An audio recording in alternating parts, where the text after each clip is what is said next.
Me llama el responsable de la operación a preguntarme qué había sucedido. Lo primero que le digo es el operario al cual yo le había encargado estas actividades y es la culpa de él. Entonces cerró la puerta, realmente me dijo en ese momento, y desde ahí aprendí a asumir mis responsabilidades. Pero cuando recién salí de la universidad... Pero también eso se dice mucho de la gente de la uni, que somos muy que no sabemos cómo. Meta Mining Media presenta el podcast Minería Digital LATAM.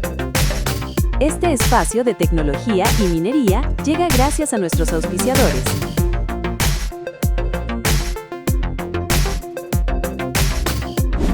Hola, un gusto con todos. Mi nombre es Bill McKean. Quiero darles la bienvenida al podcast Minería Digital LATAM, un espacio donde hablaremos sobre tecnología, innovación y minería con líderes del sector. Y como primer invitado tenemos a Víctor Ruiz, Sales Manager de Tega Industries Perú. Nos va a contar un poco sobre su experiencia en esta primera sesión.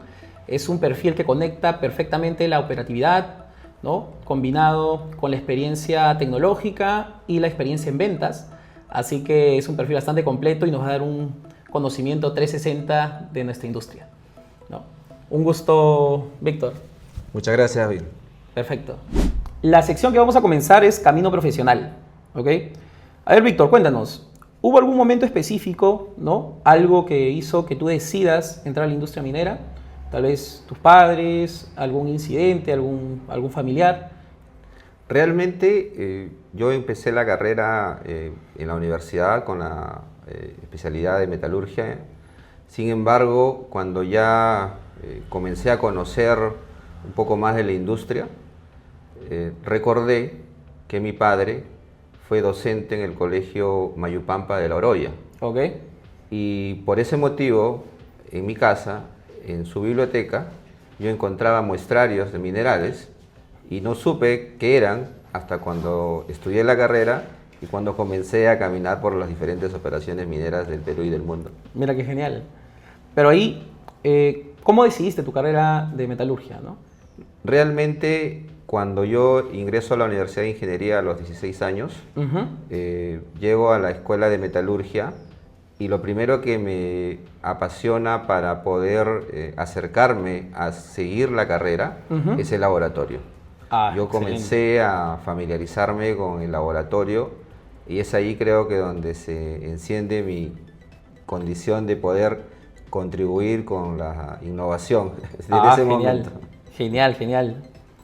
Ok, tu carrera comenzó en planta, ¿no? Luego te moviste a roles más comerciales.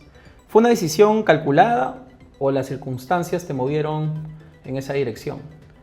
Realmente yo decido estudiar un posgrado y en ese momento logro poder expandir mi visión de lo que era el sector minero. Okay. Cuando yo conozco un poco más de lo que se venía desarrollando a nivel mundial en el desarrollo de nuevas tecnologías, es allí donde tomo la decisión de aperturar mis opciones de trabajo a compañías donde se puedan desarrollar estas nuevas tecnologías y donde yo pueda contribuir con mi experiencia operativa. Y es ahí donde doy el salto al otro lado de la mesa como parte de un proveedor de nuevas oportunidades. ¿Extrañas la planta? Definitivamente. Yo hasta el momento mantengo una fluida comunicación con muchos amigos que todavía están trabajando en las operaciones mineras. Hemos arrancado operaciones, plantas juntos desde cero, desde la etapa de proyecto hasta la primera producción del concentrado. Y realmente no solamente extraño la fluidez de la operación, sino también el compartir con los amigos de la industria, ¿no? La guardia, el turno, los momentos de celebración, deportivos, buenos resultados operativos en cuanto a los KPIs que buscaba la operación minera, en seguridad, y eso es lo que realmente aún extraño. ¿Y los malos momentos también los extrañas? Definitivamente. Ha habido oportunidades en las cuales hemos tenido que permanecer en un bus de transporte esperando que se aperture la carretera por lluvia, por nieve, 12, 20 horas. Wow. Hay momentos en los cuales también en la unidad, cuando recién empiezas un proyecto, no hay comunicación telefónica, la comunicación era muy restringida y bueno, esos son momentos en los cuales uno, tal vez la situación no era de las mejores. Ok, vamos a continuar. A ver. ¿Cuál fue tu mayor aprendizaje en tu etapa operativa antes de pasar a ventas, ¿no? Yo valoro mucho y siempre lo comento con los equipos cuando inicio una nueva etapa, un nuevo proyecto, exacto. Yo estaba a cargo de pruebas metalúrgicas y una de las pruebas, o gran parte realmente de las pruebas que se realizaban, no tuvieron un buen resultado en ese día. Me llama el responsable de la operación a preguntarme qué había sucedido. Y yo, dentro de mi argumento, lo primero que le digo es, ¿sabes qué? El operario al cual yo le había encargado estas actividades se equivocó y es la culpa de él. Entonces cerró la puerta. No te puedo decir lo que realmente me dijo en ese momento. Pero todos sabemos, ¿no? En el negocio sabemos qué te digo. Así es. Y desde ahí aprendí a asumir mis responsabilidades. Ese es el primer punto, creo, que me marcó en mi carrera, asumir responsabilidades de los resultados malos, buenos, y también soportar a los equipos cuando los resultados no son los que se esperan. Uno primero en asumir la responsabilidad, y cuando los resultados son buenos, realmente extender las felicitaciones a todo el equipo. Parte del equipo. Sí, ¿no? Eso es creo lo primero que yo puedo destacar del inicio de mi etapa profesional en el lado operativo. Buenazo. Ok, si pudieras enviarle un mensaje de 30 segundos a tu yo de 22 años, ¿qué le dirías, no? Pero así directo, para que todos los que nos están viendo son jóvenes y se sientan ahí como que... Bueno, yo creo que en ese momento yo debería haber tomado la decisión de, primero, viajar. No salí del país hasta los 28 años. Mejorar mi fluidez del idioma. El inglés recién lo optimicé cercano a la base 3. Además, también tener una mayor comunicación con mis colegas de equipo, porque a los 22 años mi fluidez en comunicar mis resultados, mi experiencia, era muy pobre. Yo, cuando asumí los retos de dirigir algunas compañías o equipos, es donde realmente emerge mi facilidad de comunicar, pero cuando recién salí de la universidad, creo que solamente alcanzaba para decirle al cobrador mi vuelto. Y después... Súper. Pero también eso se dice mucho de la gente de la uni, que somos muy callados, que no sabemos comunicar eficientemente. Pero creo que ya en el campo te tienes que soltar, ¿no? Ya el mismo rol te lo exige, ¿no? Yo creo que puede ser parte de la formación de una universidad pública, podríamos, sí, tal vez... Sí, tal vez no enfatizan tanto eso, ¿no? Sin embargo, yo creo que también se genera porque a esa edad uno todavía no logra percibir lo que tú verdaderamente quieres ejercer, ¿no? Okay. Cuando ahora en mi rol de padre, lo primero que conversamos en estas reuniones de padre de familia es: ¿y qué va a estudiar tu hijo?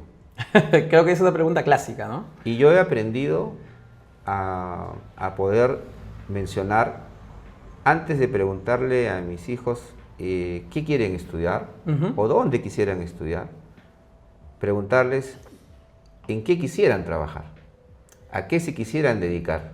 Creo que es un buen cambio de perspectiva, ¿eh? Exacto, porque yo actualmente ejerzo mi trabajo, pero con una formación que se ha ido transformando y he ido sumando estudios. Nuevas habilidades. Exacto, ¿no? pero realmente podía haber de repente definido hace muchos años atrás cómo yo quería ejercer mi trabajo, ¿no? Así que ahora uno puede tener la opción de acortar los tiempos y pensar más bien en qué uno va a ejercer su labor profesional. Yo te digo que tengo más de 28 sobrinos. ¿Ya? O sea, y claro, ¿no? Yo como tío igual también hacía esa pregunta, ¿no? ¿Qué quieres estudiar? Pero creo que es mejor la pregunta que tú propones, ¿no? ¿En qué te ves? ¿Qué quieres trabajar? ¿No? ¿Cómo te ves en 5 años? ¿Dónde te ves? ¿No? Creo que desde ahí deben hacer qué es lo que deben estudiar. Es bien difícil, ¿eh? Los jóvenes ahora están como que estudio, ¿no? Hay tanta información que ya a veces distorsiona la realidad, ¿no? Exactamente. Ok, continuamos. ¿Cuál fue tu peor error profesional y qué aprendiste de él? Esa está bonita, ¿eh? Bueno, realmente yo creo que lo primero que puedo considerar como un error es querer trabajar solo. Ok. Ya. Cuando uno es contratado, uno recibe una capacitación los primeros días de tu trabajo, ¿no? Te informan lo que vas a realizar, con qué áreas te vas a soportar, qué resultados se esperan de ti. Y uno inmediatamente piensa que es un caballo de carreras. Y simplemente sin mirar a los lados tienes que avanzar, correr y llegar a la meta. Pero finalmente la experiencia y los primeros resultados que yo comencé a obtener, que eran muy bajos, que eran de poco impacto, me demostraron que lo que yo realmente tenía que hacer o ejercer era un trabajo en equipo, que tenía que conocer a las personas y tomar su experiencia, a las que tienen mayor dinamismo, a los que tienen ideas que necesitan encarrilarse. Así es, hacerlas más claras, Claro. y potenciar, y con mis habilidades y conocimientos promover y catalizar el resultado. Y finalmente creo que yo considero que la falta de querer trabajar en equipo ha sido uno de mis primeros errores que creo ahora, después de algunos años, ya he corregido. Ya creo que ya maneja bastante bien seguramente como líder, ¿no?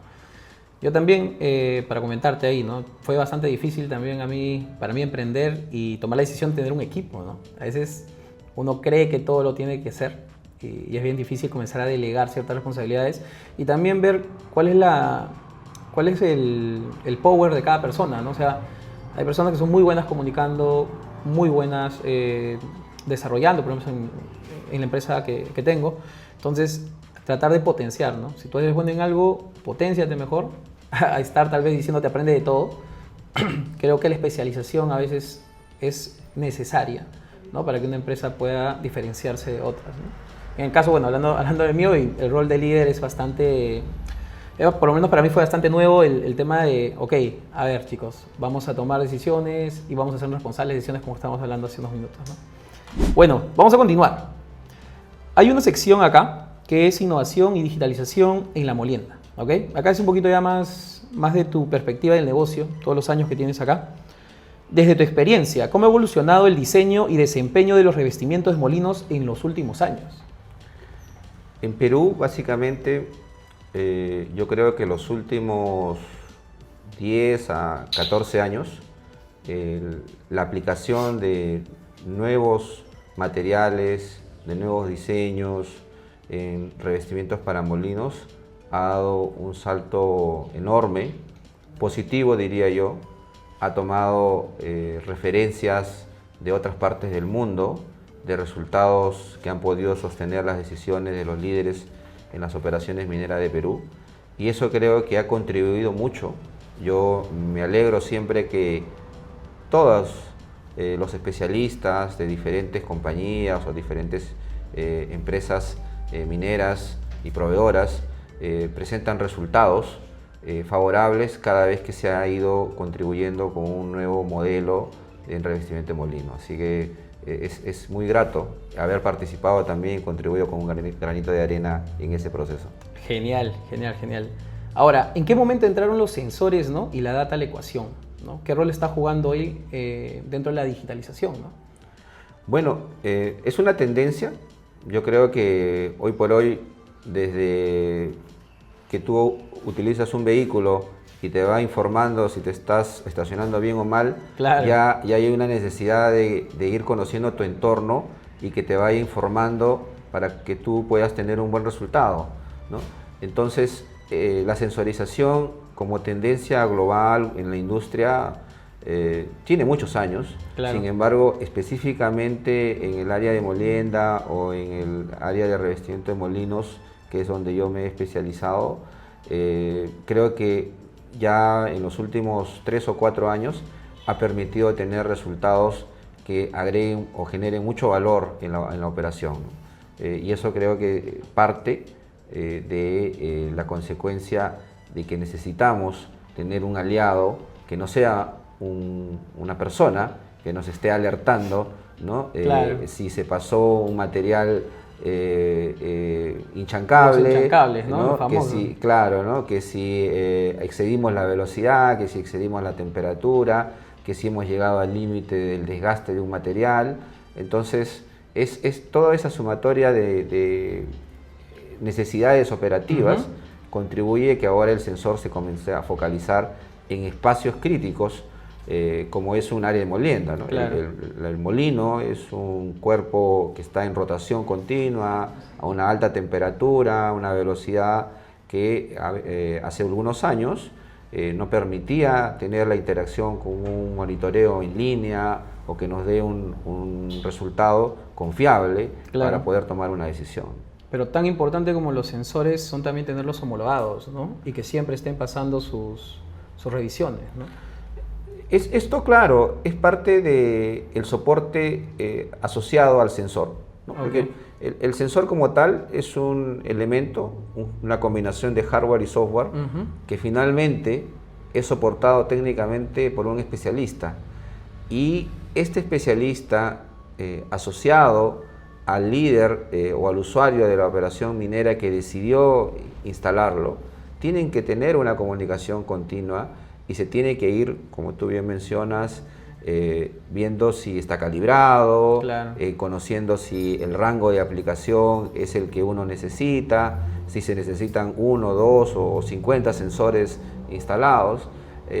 Si no existe el acompañamiento, el sensor puede quedar simplemente como una figura, que yo a veces he visto en algunos años atrás como aplicaciones y que después son retirados, Claro. obsoletos. Sí, ¿no? sí, sí. Justamente le comentaba por eso, ¿no? Porque he tenido experiencias en estas conversaciones que tenemos y sí, a veces dicen, ¿no? Claro, sigue generando datos, pero no está calibrado y ya no sirve, ¿no? Ya perdió todo el sentido del sensor, ¿no? O el que tiene que venir a calibrarlo está en el otro lado del mundo, También, y la calibración está en otro idioma, o se necesita una actualización, o finalmente necesitas cambiar todo el hardware, y obviamente las personas que tienen que ir conociendo del resultado no les entrega valor. Lo que uno espera de cualquier tecnología es que te dé información para que tú tomes decisiones. Claro, claro que sí. En Tega Industries, ¿cómo integran la analítica de datos y los modelos predictivos para anticipar fallas? Cuéntanos. Nosotros conocemos de que un producto no puede seguir siendo suministrado en función al peso y en función al desgaste que va a tener cuando se es usado. A partir de allí, toda la información que nosotros hemos almacenado en 40 años de experiencia y sobre todo en los últimos 10 o 15 años ya con la tendencia de grandes equipos revestidos con nuestros productos, ha tenido una gran ventaja, que esta nueva forma de análisis estadístico, esta nueva forma de asociar todos los datos, de procesar los datos, Claro. de hacerlos más fáciles de poder evaluar y tomar una decisión o construir una tendencia, un polinomio, nos permite ahora tener una alternativa de contribuir a que ese producto que antes era solo un sólido, ahora pueda entregarnos información, pueda alertarnos, y yo diría como una chispa de hasta darle vida, ¿no? Eso nos alerta cuando o nos emociona cuando nosotros comenzamos a trabajar con estas herramientas, ¿no? Ok, entonces sí están integrando modelos predictivos ya con estos datos que ustedes han podido capturar en sus operaciones. Exactamente, porque cuando uno llega a instalar nuestros productos a la compañía que nos selecciona, finalmente lo que tenemos que hacer es tener que contribuir a la manera en la que el cliente quiere que nuestro producto piense. Y nosotros tomamos todos los datos, todos estos datos, y finalmente los sumamos a la versión mejorada con esta nueva ciencia del análisis de datos.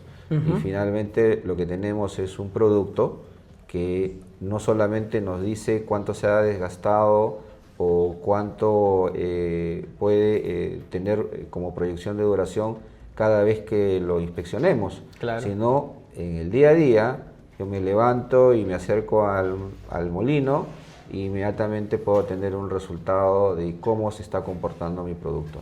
Genial, genial, genial. Ahora, ¿la minería peruana está lista para la molienda inteligente o seguimos en modo si funciona no lo toques? Esta pregunta está bonita, me gusta la verdad.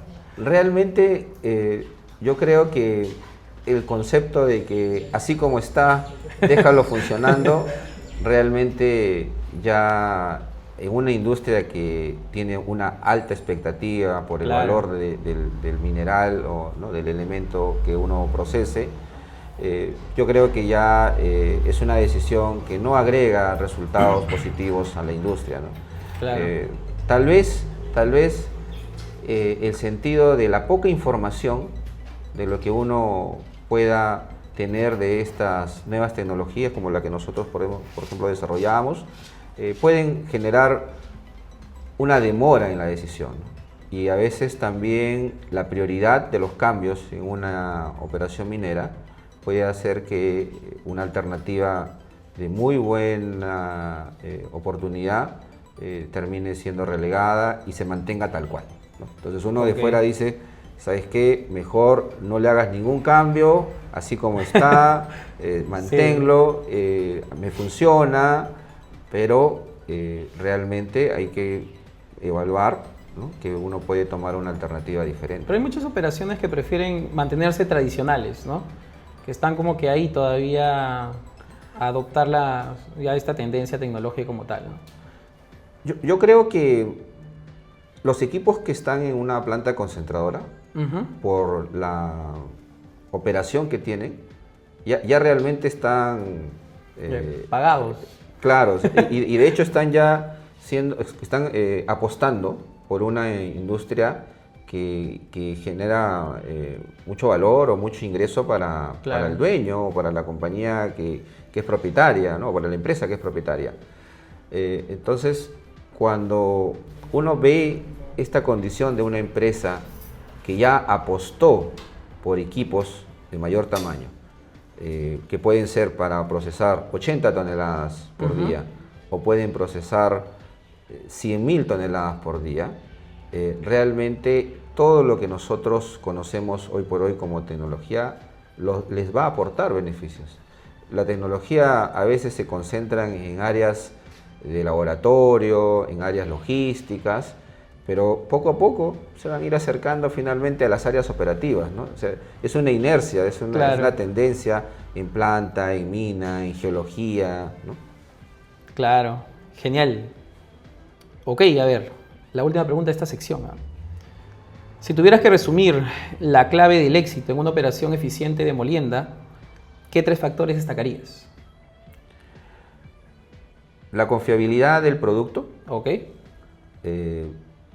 la calidad ok, y el soporte técnico. ok. Creo que cuando uno tiene estas alternativas dentro de una propuesta, el resultado que uno espera podría llegar con mayor confianza a lo que yo he presupuestado. Ok. ¿Ya? Eso creo que podríamos Tiene que ser un balance de los 3 entonces. Así es, definitivamente. Perfecto. Bueno, continuando, vamos a hablar de anécdotas de campo. Ok, cuéntanos de un proyecto que salió mal, uno donde pensaste esto no va a funcionar. ¿Qué pasó? Bueno, recuerdo cuando estábamos iniciando la operación de un circuito donde el filtrado del relave no era convencional para la industria. Incluso en Perú no había la tecnología a ese nivel de volumen de tratamiento. Y yo veía todos los días en la planta de relave, parecía una guerra tipo Vietnam, cuando tú ves a todos de color negro y saliendo al cambio de guardia como 20 personas después de una batalla, porque se quería sostener la operación y el equipo era muy complejo, ¿no? Realmente en ese momento la falta de conocimiento en la operación realmente desanimaba a pesar de todas las ganas que uno podía tener con la operación. Yo decía, bueno, yo creo que esta tecnología no va a funcionar y hay que regresar a lo convencional. Se pensó en filtros prensa, incluso se compró un filtro prensa para poder darle continuidad, pero allí creo que ya comienza a surgir la experiencia y el rápido conocimiento del equipo de mantenimiento y operación, el tener la sinergia de diferentes áreas. Y un año después, solo una persona operaba la planta. Y yo me convencí, justamente una de las experiencias que uno comienza a asimilar y los conocimientos que comienza a sumar en la vida profesional, que realmente cuando uno tiene la cercanía con los problemas, que no lo ves de lejos, sino estás tú también conviviendo con ese equipo que está teniendo problemas para poder ingresar a operación, cuando algunos parámetros de diseño no han sido considerados y tú tienes que rápidamente actualizarlos o tomarlos en cuenta para que tu operación tenga fluidez. Es ahí donde verdaderamente sumas un gran resultado. Entonces creo que esa es una de las lecciones aprendidas, que inicia de una primera desmotivación de decir, claro, creo que esto no va a avanzar, pero finalmente cuando uno ya ve el logro, el resultado, pues uno se convence de que bueno, que sigan viniendo claro, más desafíos. Claro, qué bacán. En tu experiencia, ¿qué suele ser más difícil, convencer a un cliente técnico o un cliente financiero, ¿no? ¿Cómo convences? Danos tu técnica para convencer a un CFO escéptico, ¿no? Bueno, realmente yo creo que cuando uno ya entra al campo o ingresa a conversar de los análisis financieros, de la inversión que se tiene que hacer, del tiempo en el cual el resultado va a poderse obtener en base a una nueva aplicación,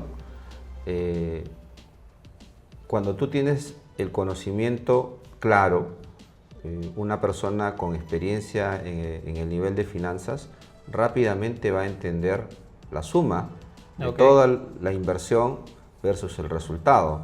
Yo creo que eso es algo muy tangible. Sinceramente yo me sentiría más cómodo conversando con el CFO, porque él va a entender rápidamente que lo que tiene enfrente es un resultado que ya se ha aplicado en otros lugares y que los números van a beneficiar a la compañía.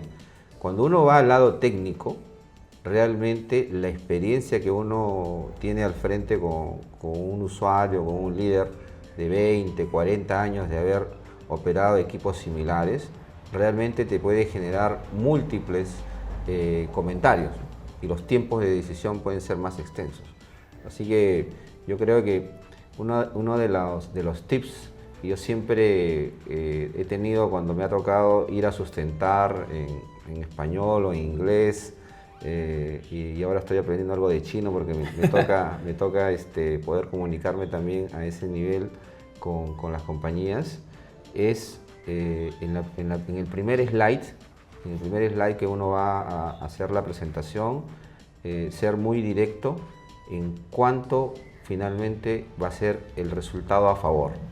Porque si tú inicias comentando cuánto vas a invertir, Entonces ya estás como que... Lo bloquea, ya. Exactamente, ¿no? Como que comienza a pensar, oye, esto no estaba en mi presupuesto, ni de este año, ni de los próximos 3.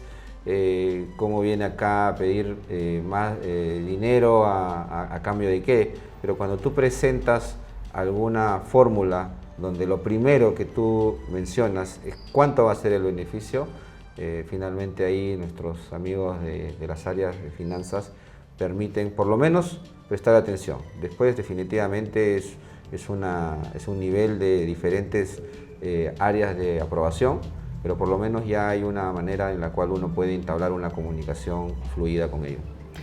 A ver, yo tengo acá una pregunta adicional. ¿Cómo vendes una idea que no ha sido probada en otros lados, no? Creo que ahí es más difícil ya. La clásica frase de primero dime dónde lo tienes probado aquí, Claro. en Perú, básicamente vamos a hablar de Perú, y ahí pasamos a conversar. Eso ha sido parte de lo que yo he podido escuchar en los últimos 12 años, en los cuales ya estoy inmerso en el medio promoviendo nuevas tecnologías.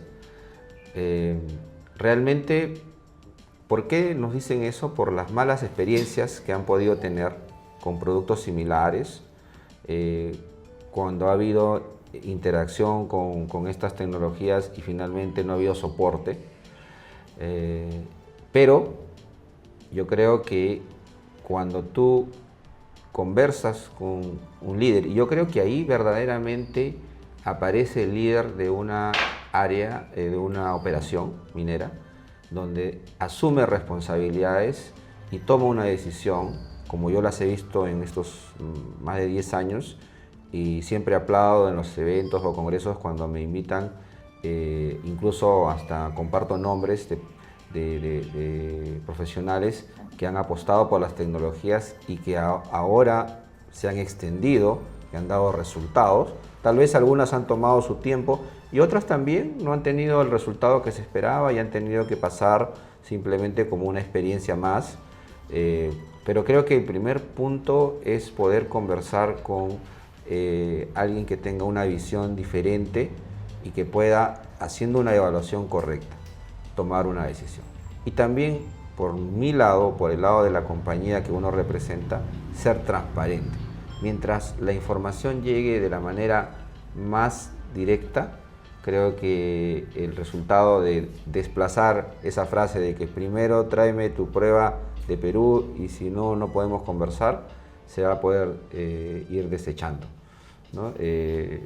Cuando yo, por ejemplo, he tenido que presentar una idea diferente a la que una operación venga usando, normalmente, ¿qué hacía? Presentaba todos los casos de éxito, todos los buenos resultados, ¿no? Mira, tengo 50 en la lista, pero después aprendí hay que mostrar 30 de los buenos y 10 o 20 de los que no alcanzaron el buen resultado. Claro. Entonces tú ves ahí que algunas operaciones aplicaron y no obtuvieron un resultado inmediato o real. Entonces tú das un abanico de muchas alternativas y enfocas al profesional que va a tener que decidir en el rango en el que él se va a poder probablemente considerar al momento de que tenga que tomar la decisión. Así que es algo que uno va aprendiendo. Esa es la técnica. Comenzar entonces también ahí mencionar lo que no salió tan bien. Exactamente. Eso es parte de ser transparente. Y uno lo va aprendiendo. Muchos líderes en la industria me han comentado eso, ¿no? Y por eso lo he aprendido. No solamente me presentes tu lista de casos exitosos, sino también dime dónde rebotaste, claro, dónde no te fue bien. Y eso creo que les ayuda también a tomar una decisión. Creo que esta pregunta te va a gustar. A ver, ¿tuviste alguna vez que decirle a algún cliente que la solución que él quería no era la correcta o no era la que necesitaba su operación? ¿Así eso significara dejar de vender? Sí, sí. Yo he tenido visitas, sobre todo me ha pasado cuando he tenido que salir en países donde la industria minera recién está iniciando, ¿ya? Y donde hay mucha inversión de equipos de gran tamaño y poco conocimiento cercano. Las personas que están en la operación son muy buenos profesionales, pero obviamente la cercanía a otras alternativas o empresas que los puedan ayudar no es tan sencilla. Y yo he ido con mi rol de representante de la empresa a presentar alguna alternativa, vender, si se podría decir, una solución integral. Sin embargo, también he tomado el rol de un asesor técnico. Okay. ¿No? Finalmente yo tengo una formación operativa. Yo he estado en la posición de los representantes de las áreas de laboratorio metalúrgico, de planta concentradora, he sido responsable del concentrado que se tenía que producir en el día, de las condiciones que tenía que salir el concentrado para ser vendido y por lo tanto tengo empatía. Y entonces, más allá de que mi propuesta pueda ayudar en un mediano o largo plazo, también tengo que ser consecuente con algún alineamiento. Y si mi propuesta puede tomar un tiempo, prefiero que la persona que está en la empresa tenga confianza en mí y en mi asesoría, que seguramente más adelante la va a considerar. Claro. ¿No? Eso es lo que yo siempre he tenido también aprendiendo en el camino. Claro. Y que ahora creo que también lo puedo comentar, ¿no? Soy más un asesor al momento de llevar las propuestas. Pero claro, eso también abre puertas, ¿no? Porque más adelante puede decantar ya en un servicio como tal, ¿no?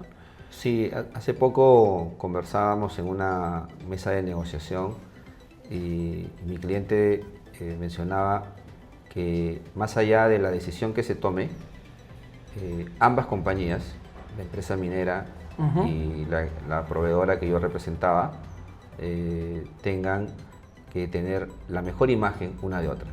Ah, mira. Entonces, ¿quiénes dan la imagen?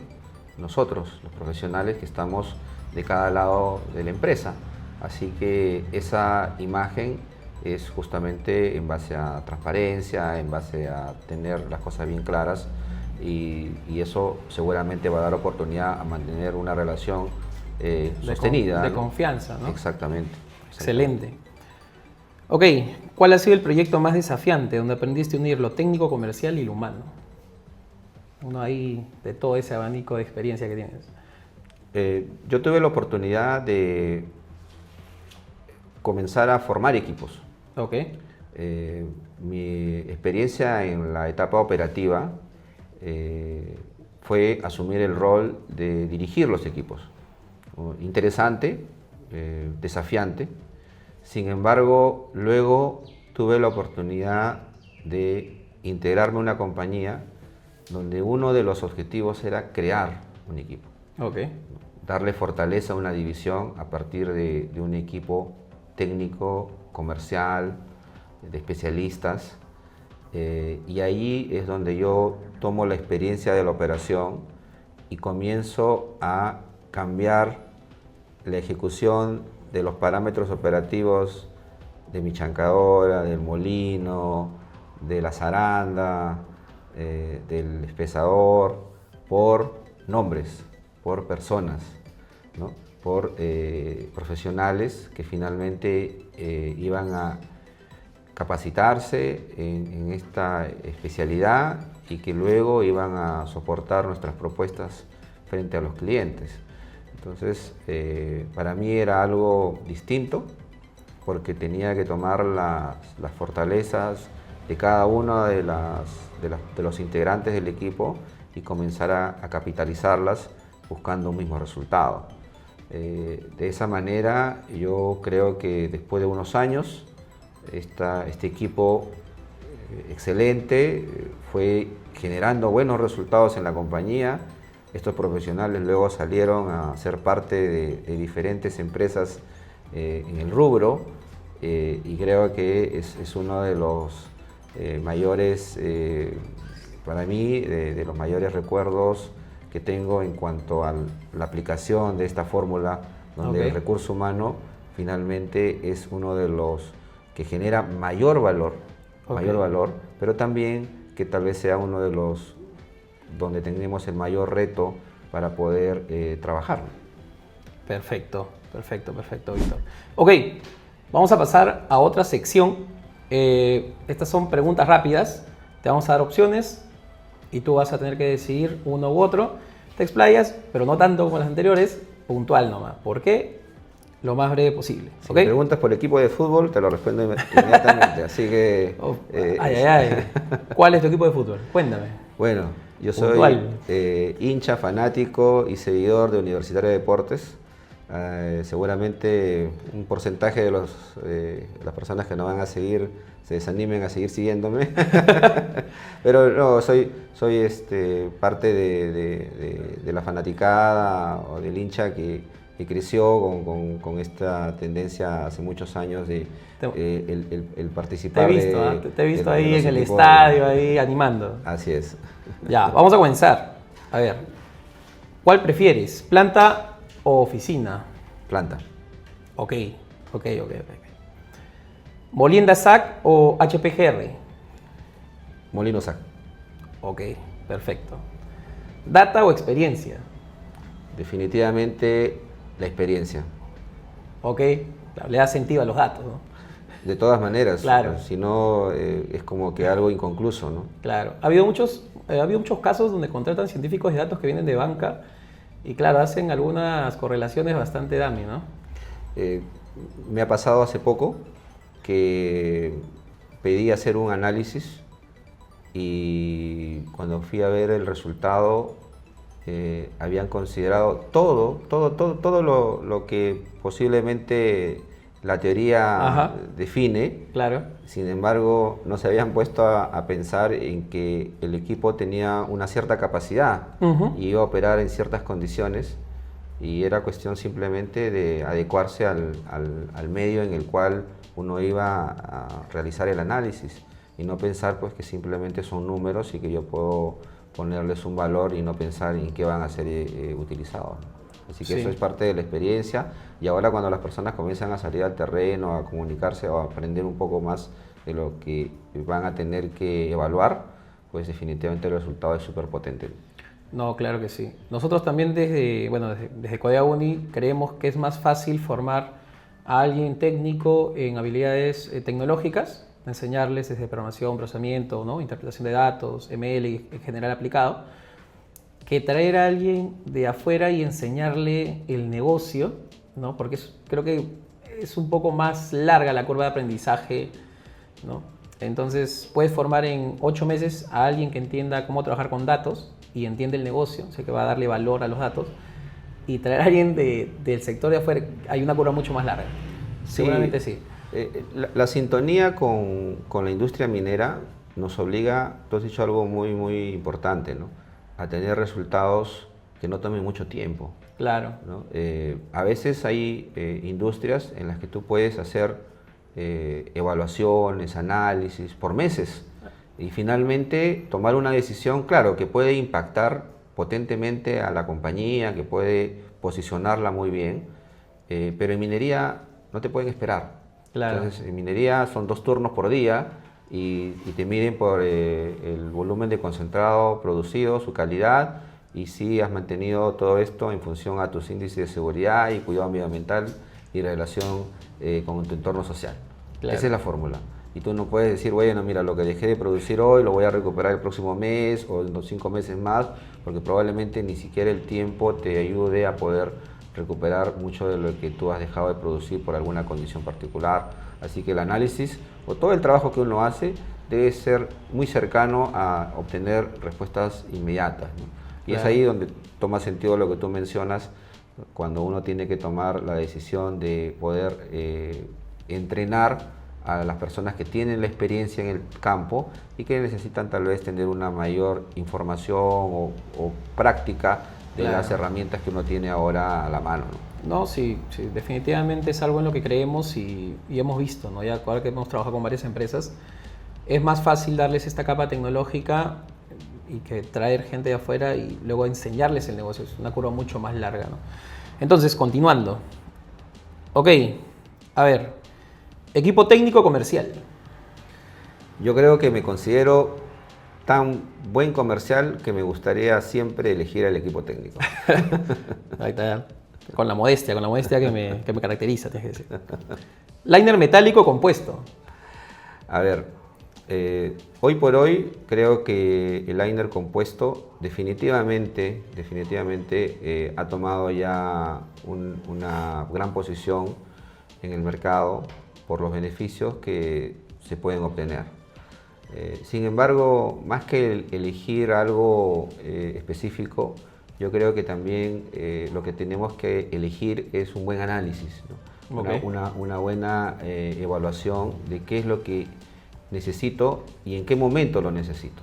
Tal vez si uno lo divide por etapas, haya el momento necesario para un producto metálico o un compuesto. Ok. Si tengo más error, ¿qué es? ¿Exceso de datos o falta de análisis? No, definitivamente yo creo que es una falta de análisis, ¿no? Necesitamos tener un criterio, una formación, una metodología y eso finalmente es justamente la necesidad de tener una buena evaluación, un buen análisis. Excelente, excelente, excelente. Vamos bien. Ahora, ¿la industria 5.0 es real o es una moda? No, es real en la aplicación. Yo creo que no es completa aún. Okay. ¿No? Todavía no podemos pensar de que ya hemos llegado a tener la posibilidad de ir viendo en el horizonte la 6.0. No, así que por eso es todavía un proceso. Lo utilizamos en nuestro entorno. Okay. Estamos muy cercanos. Sin embargo, si uno va al sector minero, está implementándose, está obteniendo algunos resultados, pero hay algunas áreas donde todavía ni siquiera se comienzan a ejecutar. Entonces, ahí como para complementar, según tu experiencia, ¿ya adoptamos lo que es Industria 4.0? ¿Ya está adoptada al 100%? ¿O todavía hay...? Porque a veces nosotros ya queremos saltar al siguiente nivel, ¿no? Hablando de Industria 5.0, pero todavía no terminamos de adoptar la Industria 4.0, ¿no? Yo creo que en Perú en particular hay la reciente construcción y puesta en operación de compañías mineras nos favorece mucho porque ya vienen desde el proyecto o desde el concepto con esta tecnología, Okay. Con esta tendencia. Así que yo creo que ya es una realidad. Okay. Probablemente para empresas que hayan iniciado sus operaciones muchos años atrás, les tome más tiempo. Más complicado, ¿no? Exactamente, pero nosotros ya tenemos actualmente compañías en las cuales la versión 4.0 está aplicada casi en su totalidad, que por eso es que comienzan ya a desarrollar esta nueva tendencia de avance tecnológico. Que ya ve cuando nació digital, ¿no? Sí, exactamente. Ok. Universidad o experiencia de campo. Universidad.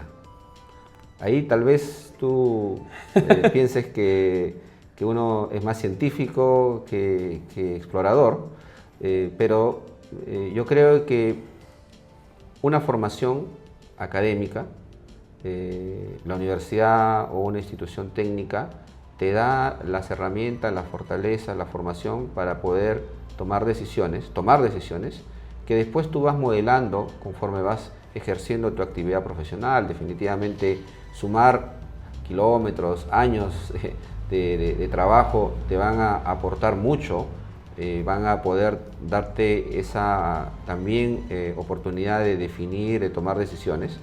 Pero, ¿qué haríamos si es que no tuviéramos como primera opción una formación académica? Finalmente no tendríamos lo que hoy por hoy justamente nos llama a esta reunión, hablar de tecnología. Claro que ¿no? sí. Esto me hace acordar mucho al doctor Sepúlveda, ¿no? Que muchas veces ha colaborado con nosotros. Y claro, siempre habla de la parte técnica, ¿no? No olvidemos la parte técnica y después todo lo demás, ¿no? Entonces, y en Chile también se ve mucho, ¿no? Acá en Perú tal vez tenemos, o por lo menos desde la experiencia que tengo, es como, oye, ten experiencia en campo y luego vete a estudiar tu máster. En cambio, los chilenos he visto que tienen una carrera académica terminan la universidad, ya están haciendo el máster, incluso terminan el doctorado y tienen como que una línea más académica e igual se integran muy fácil a la industria minera, ¿no? Exactamente. Es que cuando uno es inmediatamente absorbido por el mercado de oportunidades de trabajo, a veces no tenemos en nuestro plan profesional, capacitarnos o aprender un poco más de lo que ya la casa de estudio inicial nos dio. Nos acostumbramos a obtener los beneficios de nuestro trabajo, de un trabajo exigente, retador y por lo tanto probablemente mejor remunerado que otras actividades. Y eso nos aleja mucho de la parte académica, Claro. de la formación técnica que uno más, pueda ir sumando para poder hacer un mejor trabajo. Cuando uno planifica esto, finalmente los resultados creo que van a ser mucho mejores. No, claro que sí. Aparte, sí, es bastante demandante la carrera, ¿no? Los cambios de guardia, subir, bajar, es bastante cansado también. Hay que pensar que en algún momento uno pasa a tener ya no solo un hogar, Claro. uno solo, sino tienes a tu familia, tienes otras obligaciones, los años no pasan en vano, entonces es mejor, creo yo, que el plan de formación esté muy cercano a las etapas iniciales, cuando, como tú mencionabas, terminando la universidad o tal vez terminas, ganas un poco de experiencia y nuevamente empiezas rápidamente a tener una formación adicional, cosa que cuando ya tú hayas tenido o te veas frente a nuevas oportunidades, realmente las puedas tomar porque tienes toda la capacidad. Claro, estás como parte de listo, una ¿no? Estás formación. preparado, ¿no? Así es. Ok, a ver, ¿qué consejo de carrera está sobrevalorado en minería? Uno nomás, pa. Bueno, aprende en el campo, justo lo que acabas de decir hace un momento, aprende en el campo. Y eso me da a veces mucho temor, porque yo recuerdo cuando me entrenaban en seguridad y nos decían que cuando una persona es inexperta ya en seguridad, cuando no tienes noción de la consecuencia, es como un niño cuando tú comienzas a meter los deditos en el tomacorriente, ¿no? Ok. ¿No? Y tienes que esperar a que Claro. ¿no? te sacuda, en el mejor de los casos, porque puede ser puede algo, pegar, claro. puede ser algo peor, pero ahí recién comienzas a aprender de que eso no debes hacer, ¿ok? Entonces, cuando a ti directamente te dicen, oye, tienes que tú formarte en el campo, tienes que estar en el campo, sin haber tomado la información, sin haber tú estudiado dónde es que vas a ejercer tu trabajo, qué se espera, cuáles son tus habilidades, entonces tú puedes, primero, no obtener los resultados, desmotivarte y pensar de que lo que invertiste tantos años en estudiar no es finalmente lo que te satisface. Y ahí es donde tenemos a veces malos profesionales, porque hay que también pensar de que no todos los profesionales son muy buenos, y yo creo que eso es algo que no contribuye, Así que es un cliché que no debería usarse. No, pero ese es bueno, ¿ah? Es bueno, es bueno, es bueno. Es bastante contraintuitivo lo que dices, porque generalmente todos lo dicen, ¿no? Que yo también en algún momento le he dicho, ¿no? La experiencia... Sí, gánatela en el campo, Claro. ¿no? Paga derecho de piso. Claro, viene mucho eso, ¿no? Pero hay que evaluar que eso también puede conllevar un riesgo, incluso Claro que sí. como te digo, el mejor escenario es que tus resultados no salgan como lo esperas, Claro. porque te pusieron ahí a dirigir un equipo o a hacer algo que de repente tú no tenías toda la capacidad para hacerlo. Y el caso más extremo, que puedas tú dañar una propiedad o dañarte tú Claro. mismo o frustrarte por no poder obtener los resultados que se esperarían. Genial. A ver, faltan 2 preguntas para terminar. A ver, ¿qué moda tecnológica te da Grinch? Las videoconferencias. Ya, esas no las apruebas. Realmente yo creo que ¿Pero con cámara o sin cámara prendida? realmente en ambas versiones, ¿qué es lo que sucede? Nosotros hemos tenido la opción de la videoconferencia desde hace 15 años atrás, ¿Ok? ¿no? La hemos venido a aplicar de manera más frecuente los últimos 5 años a raíz de la pandemia, ¿no?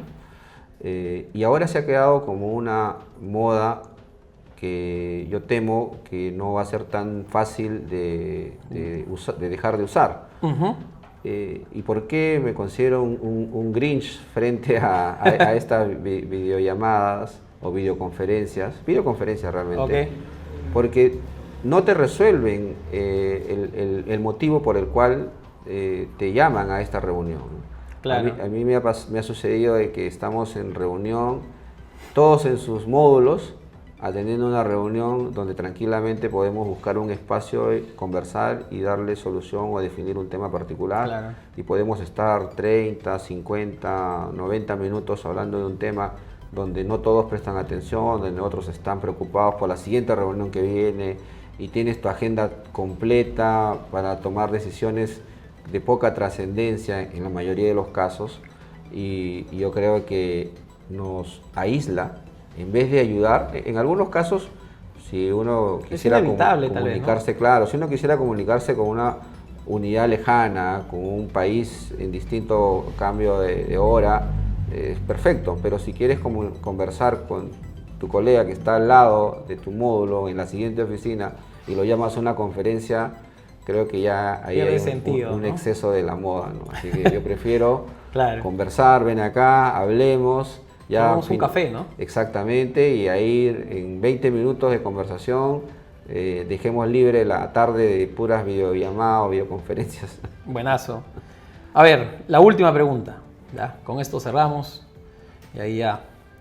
A ver, ¿qué innovación realmente está cambiando la industria? Una, porque hay varias, pero una.